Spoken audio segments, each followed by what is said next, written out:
अब जब हम व्यक्तिक बातचीत करते हैं, कुर्सी पे बैठ के बात करते हैं, खाट पे बैठ के बात करते हैं, सोफ़े पे बात करते हैं, या सेमिनार में एक श्रोता की हैसियत से कोई टिप्पणी करते हैं उसमें, और एक जब हम वक्ता के रूप में, रिसोर्स पर्सन के रूप में मेन भूमिका में होते हैं, तो उसमें कुछ डिफरेंस होता है।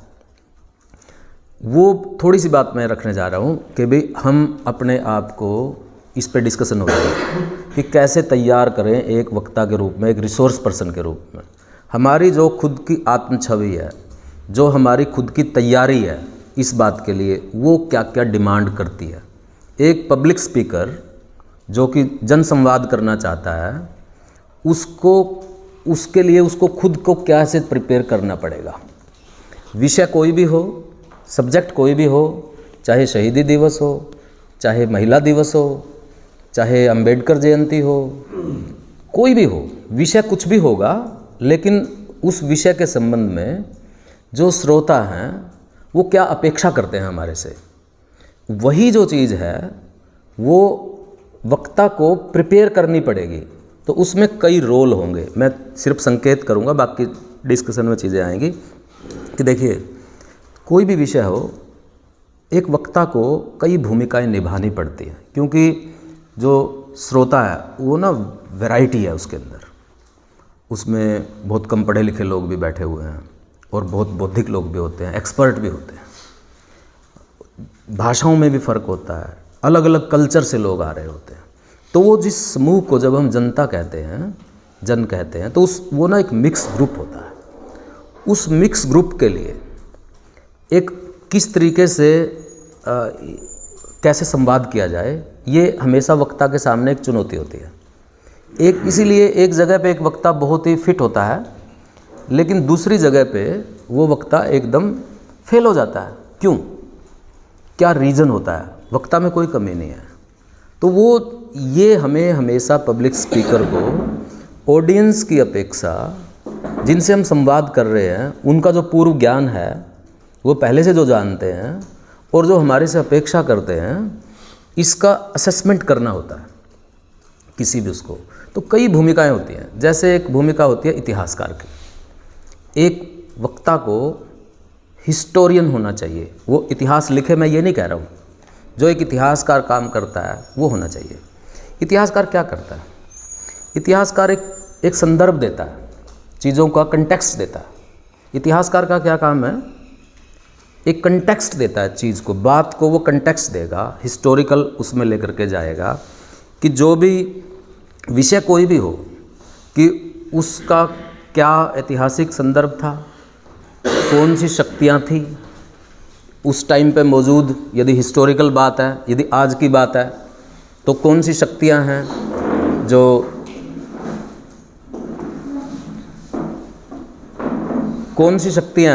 जो काम कर रही हैं उसमें। तो एक इतिहासकार की तरह से हमें किसी भी विषय को, जो उसके पूर्वापर संबंध है, जो उस घटना का, उस व्यक्तित्व का, या जिस पे हम बात करना चाहते हैं, कि थोड़ा सा हमें एक हिस्टोरियन की तरह से खुद को प्रिपेयर करना पड़ता है। एक हिस्टोरिकल पर्सपेक्टिव में चीज़ें रखनी होती हैं, जिसमें जो चीज़ों की टकराहट है, शक्तियों की, उनके कंट्रडिक्शन है, उन सब चीज़ों को ध्यान में रखना होता है। एक पब्लिक स्पीकर को अपनी बात का कंटेक्स्ट बनाना चाहिए, मैं ये कह रहा हूँ। विषय कोई भी हो, आप इस बात को नोट भी कर सकते हैं, क्या क्या चीज़ें मतलब हमें करने की ज़रूरत है। फिर जो है, एक पब्लिक स्पीकर को एक फिलोसफर भी होना ज़रूरी होता है।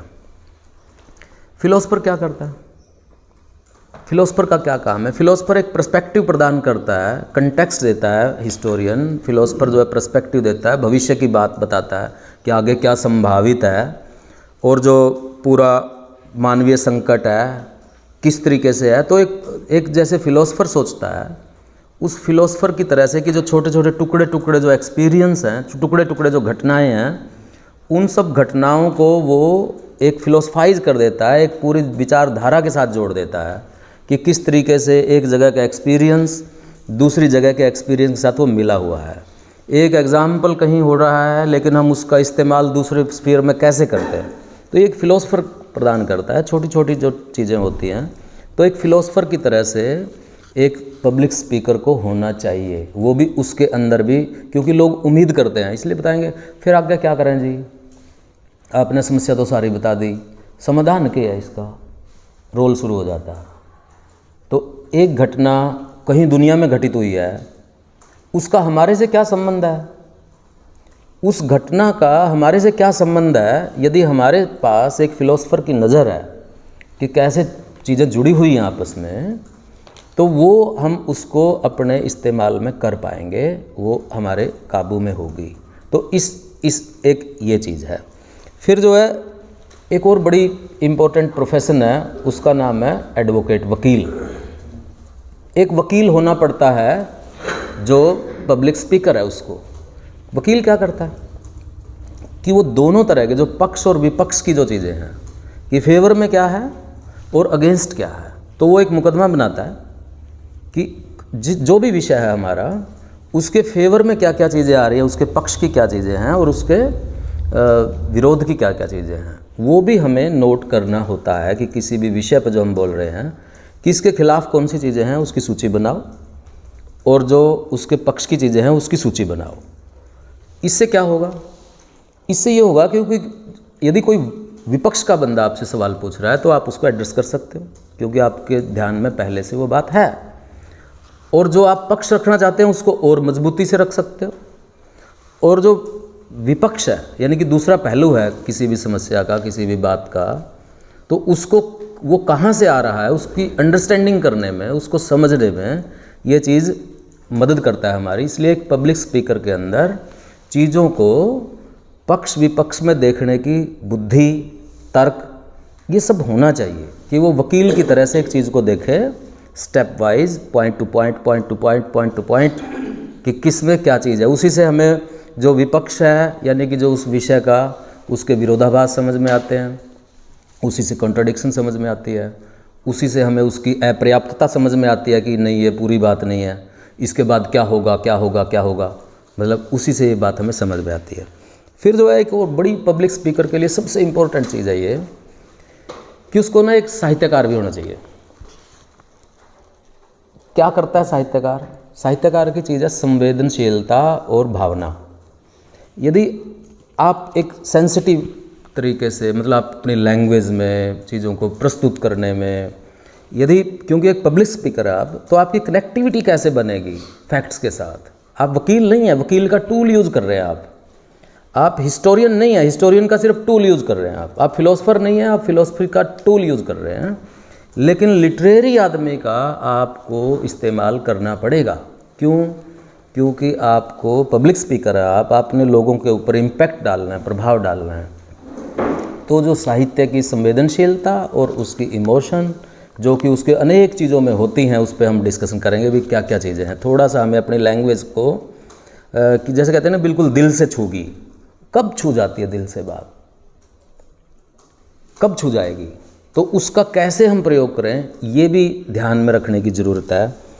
एक और बड़ा इम्पोर्टेंट रोल है एक पत्रकार का, कि जो एक जैसे पत्रकार करता है, जो जर्नलिस्ट है, जर्नलिस्ट क्या करता है, वो विवरण देता है चीज़ों को, घटनाओं को बताता है, ऐसे ऐसे हुआ था, ये था।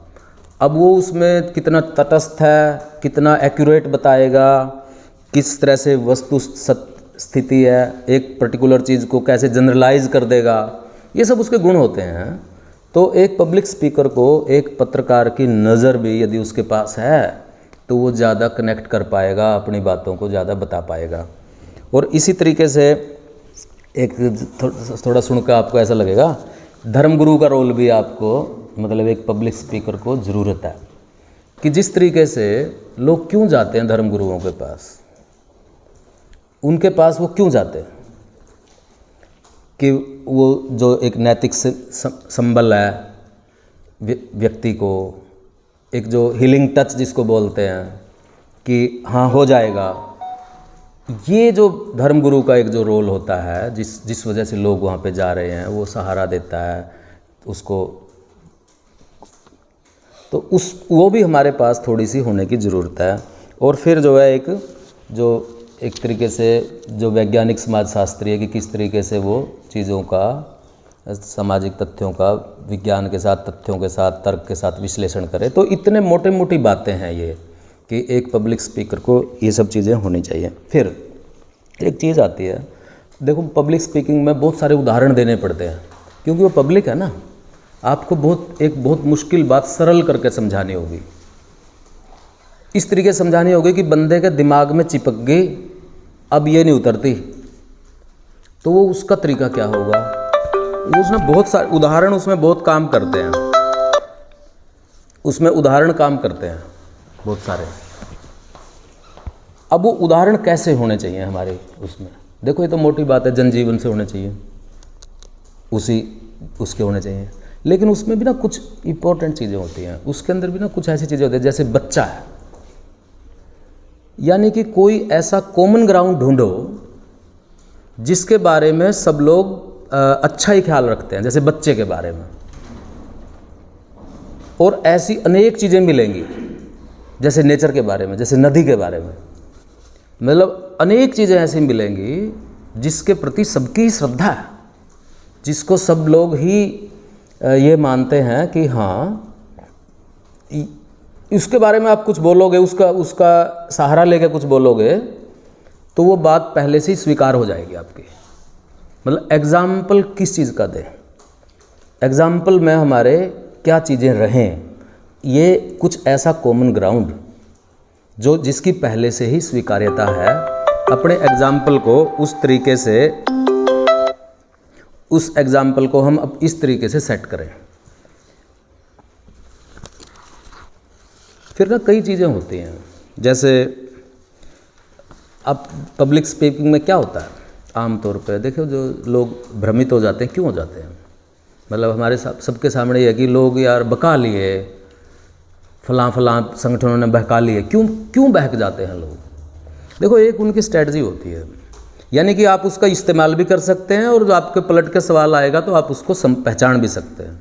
ये बहुत ज़रूरी चीज़ है कि जो तुलनाएं करते हैं ना लोग, वो ऐसी तुलना करेंगे कि देखो जी, यानी कि जो नेचुरल चीज़ है उसको सोशल चीज़ के साथ तुलना कर देंगे। समझ आ रही है? कि जो जैसे जी देखो जी, समाज में बराबरी हो ही नहीं सकती, 5 उंगली नहीं बराबर है। अब देखिए, सुनने में बढ़िया लग रहा है, लेकिन ये नेचुरल है ना, ये बायोलॉजिकल है। 5 उंगलियां बराबर नहीं होती, लेकिन सब लोगों के 5 उंगलियां होती है ना, कॉमन है। सब लोगों के 2 ही हाथ होते हैं ना, तो अब बराबर हो गए, सबको 5 हैं। अब वो गैर बराबरी को एक नेचुरल चीज़ बना करके पेश कर देंगे कि 5 उंगलियां बराबर नहीं होती, जिस समाज में अमीर गरीब बराबर क्यों करो जाएगा। वो एग्जाम्पल जो सोशल कंस्ट्रक्शन है, जो सामाजिक जो संरचनाएं हैं, उनके एग्जाम्पल प्राकृतिक उससे दिए जाते हैं आमतौर पे। उसको पहचानने की जरूरत, यहीं फंसते हैं लोग, क्योंकि उनका रिश्ता होता है प्राकृतिक चीज़ों से, नेचुरल चीज़ों से बहुत गहरा, और वो उसके माध्यम से एंट्री करता है ये आइडिया, ये विचार। तो इसको चिन्हित करने की ज़रूरत है कि जो बंदा हमारे सामने जो तर्क योजना रख रहा है, प्रणाली रख रहा है, पद्धति है, उस पद्धति में तुलनाएं किस तरीके से कर रहा है, उनकी कोई साम्यता है कि नहीं। एक फील्ड की दूसरे फील्ड से जब तुलना करते हैं तो आप पकड़ लेंगे उस बात को कि ये है, और आप उसको समझ पाएंगे। एक पब्लिक स्पीकर के तौर पे इस बात को ध्यान रखना बहुत ज़्यादा ज़रूरी है। एक और चीज़ जो यही जो मतलब नेचर की और संस्कृति की जो बात है, उसमें भी फिर ये है कि जो साम्यता है, मतलब हमारी कि जो वर्तमान से जो संबंध है चीज़ों का, कि एक पब्लिक स्पीकर क्योंकि वर्तमान में बोल रहा है, कि उसको समस्या कोई भी हो, विषय कोई भी हो, हम भगत सिंह पे बात कर रहे हैं, 1857 पे कर रहे हैं, मुगलों पे कर रहे हैं, हमें हिस्ट्री बताना हमारा मकसद थोड़ी है। हमें ये थोड़ी बताना कि फलाना राजा का कौन लड़का था, क्या लेना भाई, उस घटना का आज के साथ क्या संबंध है। यदि ये नज़र हमारे पास है तो हम पूरी हिस्ट्री को, पूरी ट्रेडिशन को, पूरी परंपरा को अपने साथ नया भी करते चलते हैं और अपने पक्ष में खड़ा करने लगते हैं। तो इसलिए कंटेक्स्ट कोई भी हो, हिस्ट्री की घटना कहीं की भी हो, यदि हम अपने आप से जोड़ पाते हैं, अपने समाज से उसको जोड़ पाते हैं, तो वो उसी के अंदर ही वो चीज़ होती है। एक इम्पोर्टेंट बात ये है। एक और चीज़ है कि हमारी कसौटी क्या होगी चीज़ों की, सही क्या है गलत क्या है, इसको कैसे पहचानें, मतलब हमारी कसौटी क्या होनी चाहिए पूरे बातचीत का।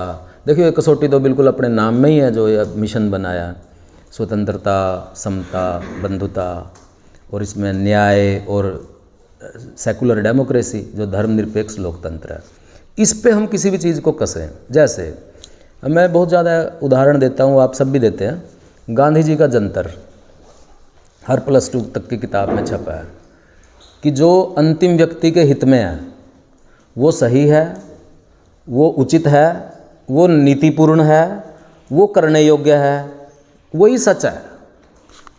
गांधी जी ने बोला कि मैं एक जंतर देता हूँ आपको, जब भी आपको विचलन हो कि क्या चीज़ वो है, तो ऐसी कुछ महान व्यक्तित्वों से, कुछ अपने एक्सपीरियंस से कुछ 5-7 चीज़ें हम जरूर बना लें अपने लिए कि कहीं काम आ जाती है वो। कि देखो गांधी जी ने बोला है क्या कि जो अंतिम व्यक्ति के हित में है वही सही है, वही उचित है, वही नैतिक है। नैतिकता का क्या पैमाना है?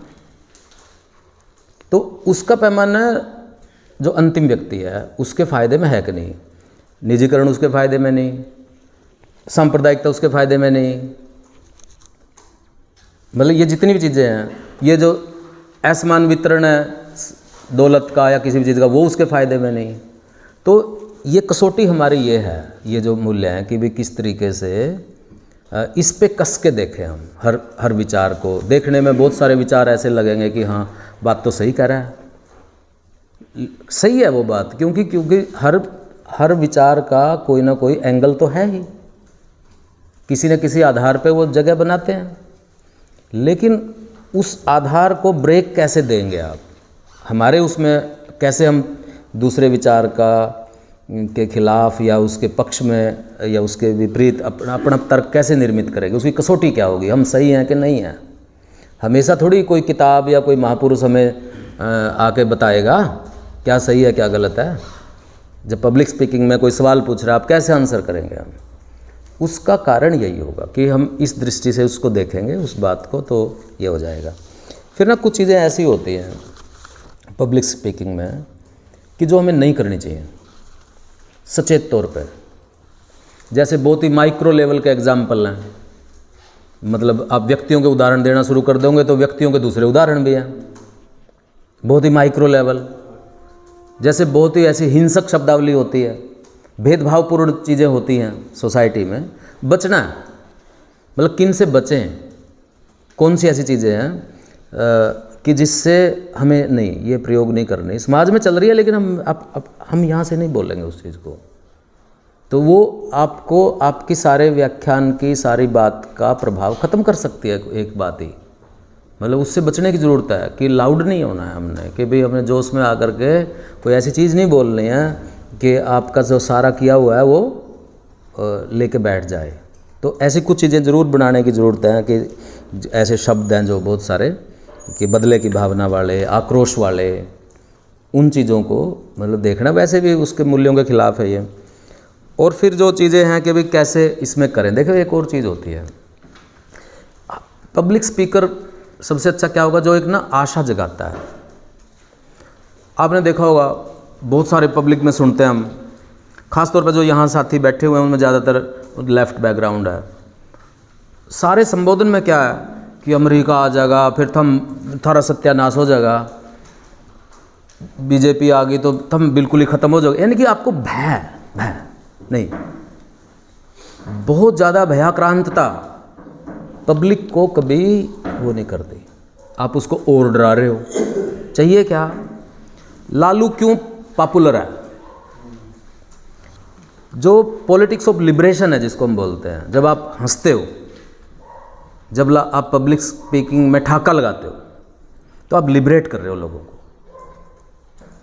तो ये जो चीज़ है, मतलब इसका इस्तेमाल करें। ये एक बहुत बड़ी प्रॉपर्टी है, हंसाना और आशा जगाना। भय नहीं, भय मत फैलाओ। यदि हम भय का ही प्रचार कर रहे हैं, वो तो कर ही रहे हैं, दूसरी तरफ से हो ही रहा है वो हम उन्हीं की बात को आगे बढ़ा रहे होते हैं भय के उसमें। तो इसलिए हमें ये नहीं करना है। तो हमें एक आशा, हमारे संबोधन में एक आशा बहुत इम्पोर्टेंट चीज़ है जो कि रहने की ज़रूरत है। बाकी तो और बहुत सारी चीज़ें हैं कि भी जैसे प्रश्न बनाना, प्रश्नों की कैटेगरी करना अपनी तैयारी के लिए कि एक उससे जुड़े हुए कितने सवाल हैं। जैसे कुछ तो सनातन सवाल हैं, क्या, क्यों, कब, कैसे, जो ये 12 सवाल हैं जो शुरू से चलते आते हैं। क्या हुआ, कब हुआ, कैसे हुआ, किसने किया, कौन था, ये सारे यही सवाल हैं जो मैं कह रहा हूँ कि कब मतलब यानी कि हिस्ट्री, कैसे यानी कि जो पूरी प्रोसेस है उसकी। तो ये मोटे तौर पे जो मैं एक बार के लिए डिस्कशन के लिए जो बात रखना चाहता था कि ये चीज़ है। और इसी में जो यदि हम सारी कम्युनिकेशन की थ्योरी भी लगाएंगे, जितनी भी संप्रेषण के सिद्धांत हैं, कितने ही बड़े बड़े लोगों ने दिया, उसमें देखो 3 चीज़ें हैं। एक बोलने वाला, एक सुनने वाला, और उनके बीच में एक मैसेज है। बोलने वाले ने क्या बोला वो मैसेज है, वक्ता, श्रोता और बीच में मैसेज। अब ये जो मैसेज है, मैसेज सीधा नहीं जाता, मैसेज का एक मीडियम होता है। वो लैंग्वेज होती है, वो टेक्निकल चीज़ें भी होती हैं, वो सब चीज़ें, वो मीडियम है उसका। और ये मीडियम बहुत सारी नॉइस पैदा करता है, बहुत सारी बाधा पैदा करता है। नॉइस का मतलब मैसेज पहुंचने में बहुत सारी दिक्कतें पैदा करता है। पहले तो पहुंचने में दिक्कतें हैं मीडियम की, और फिर जो बंदा है, सुनने वाला है, वो कैसे समझेगा, उसका इम्पैक्ट क्या होगा। ये 5 ही चीज़ें हो गई। 3 तो वक्ता, मैसेज और श्रोता, फिर जो माध्यम, और फिर उसका इम्पैक्ट, प्रभाव। जितनी भी कम्युनिकेशन की थियरी हैं उनमें भी यही बात है जो हम कह रहे हैं कि कैसे जो है हम एक पब्लिक स्पीकर के तौर पे कि कैसे मीडियम को अपने इम्पैक्ट के लिए इस्तेमाल कर सकते हैं कि मैसेज में कोई बाधा ना हो। उसके लिए भी लैंग्वेज भी बाधा है, आपका बहुत ज़्यादा हिंसक शब्दावली का इस्तेमाल करना भी बाधा है, भय पैदा करना भी एक बाधा है। आप क्या करना चाहते हैं? आज लोगों को आंदोलन के लिए खड़े करना चाहते हैं या डराना चाहते हो? यदि आपने डरा दिया उसको कि सारा बोझ उसे पे पड़ गया कि भाई बस साम्राज्यवाद तो फैलने वाला है और मर गया भाई, जोन सी थोड़ी बहुत सांस ले रहा वो भी बैठ जाएगा। तो यानी कि ये जो सब चीज़ें हैं कि कैसे कम्युनिकेशन जो थियरीज हैं, यदि उनका भी हम ऐसे बोर्ड पे चार्ट बना कर मैं बता दूं फलाना लॉसवेल ने ये कहा था, उसने कहा, तो उसमें भी यही निकला था। तो खैर, तो अब ये डिस्कशन के लिए बातचीत है इसमें कि मोटे तौर पे, क्योंकि हमारी ये रिसोर्स पर्सन्स की वर्कशॉप है, यहाँ ज्ञान नहीं दे रहे हम, वो अपने आप ले लेंगे कि भगत सिंह पे यहाँ कोई भाषण नहीं करने जा रहे हम। भगत सिंह पर लिटरेचर अवेलेबल है, वीडियोज़ अवेलेबल हैं, उस पर मोटे तौर पे जो दूसरा सेशन है उसमें हम बात कर लेंगे। ये टॉपिक कोई भी हो, विषय कोई भी हो, हमें ये चीज़ें रखनी है कि हमारा कंटेक्स्ट, हमारा पर्सपेक्टिव, उससे फैक्ट एंड फिगर, उसके तर्क, जो उसके दोनों चीज़ों के बारे में जानकारी, एक आशावादी रुझान के साथ लोगों को कैरी करना, एक उनको सही जानकारी देना, और जिस चीज़ में वो फंसे हुए हैं उनसे उसको बाहर निकाल ले आना, ऐसे एग्जाम्पल दे करके उनकी एक दृष्टि निर्माण में काम कर देना। ये एक पब्लिक स्पीकर का काम है।